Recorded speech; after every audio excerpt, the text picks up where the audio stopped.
How to cancel Scotiabank E-Transfer. To cancel an Interac E-Transfer on Scotiabank, you want to follow these steps.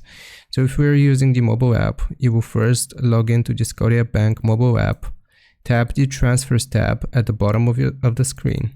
Then you will select Interac E-Transfer. You will scroll down to find the section labeled Pending Transfers, and then you will tap on the transfer you want to cancel. Select Cancel Transfer to confirm the cancellation, and the funds will be returned to your account.